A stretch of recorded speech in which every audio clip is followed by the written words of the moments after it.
अंदर में जाके 17वें श्लोक में कहा है कि वो वास्तव में अविनाशी परमात्मा है, और भगवान उसी को परमात्मा कहते हैं, और तो परमात्मा भी नहीं है।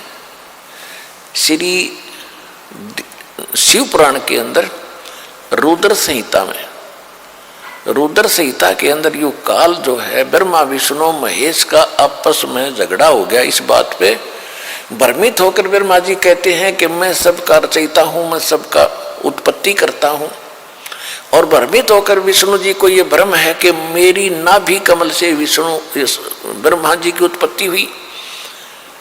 और कुछ ऋषि जो साधना किया करते थे समाधि दशा के अंदर, ये काल क्या छल करता है कि अपने वास्तविक रूप में इसने नहीं दिखना, किसी को प्रतिज्ञा कर रखी है, इसलिए ये अपने पुत्रों के रूप में, किसी को ब्रह्मा जी के रूप में, किसी को विष्णु जी के रूप में, किसी को शिव जी के रूप में साधना काल में दर्शन दे देता है।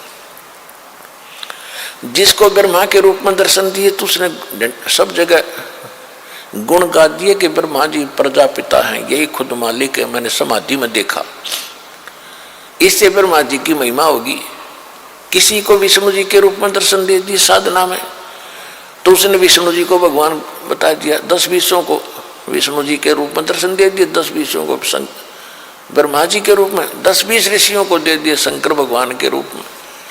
तो इन सभी ने अलग अलग इन्हीं देवताओं को सुप्रीम पावर मान लिया गलती से। और ये है काल भगवान जो छल छिद्र छल करता है इनके साथ, सच से परिचित नहीं होने देता किसी को। आज तक ब्रह्मा विष्णु महेश को पता नहीं हमारा बाप कौन है, ये तो परमात्मा ने आके बताया कि इनके माता पिता कौन कौन है।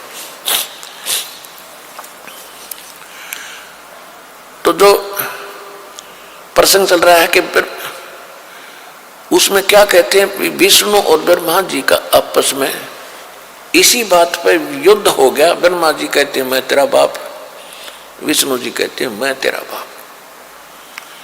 जब इन दोनों का युद्ध हो गया तो बीच में इसने काल ने एक स्तंभ खड़ा कर दिया तेजों में।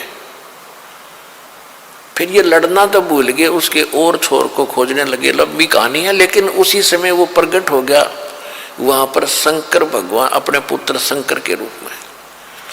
इन दोनों को समझाता है कि तुमने गलती से अपने आप को भगवान मान लिया, यू आर नॉट गॉड, तुम ईश नहीं हो। ये क्या कहता है, ये सब मेरा है, मैं यहाँ का ईश्वर हूं।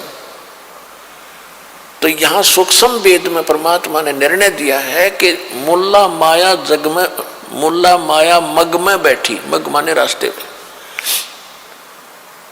और हंसा चुन चुन खाई, ये ज्योत स्वरूपी कहे निरंजन में ही करता भाई।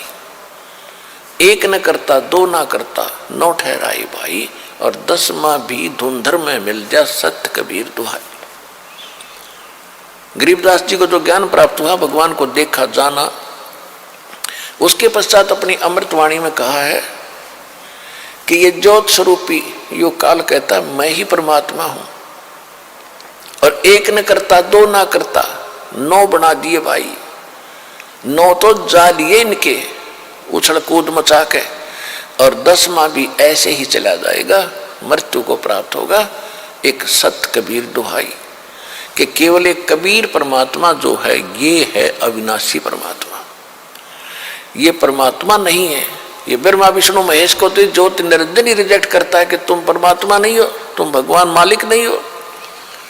तो हमारी बुद्धि कहाँ थी, और हमारे ऋषि मुनियों की, आचार्य शंकराचार्यों की बुद्धि कहाँ थी, और हमारे सदग्रंथ क्या बताते हैं। सदग्रंथ हमारे सिलेबस है,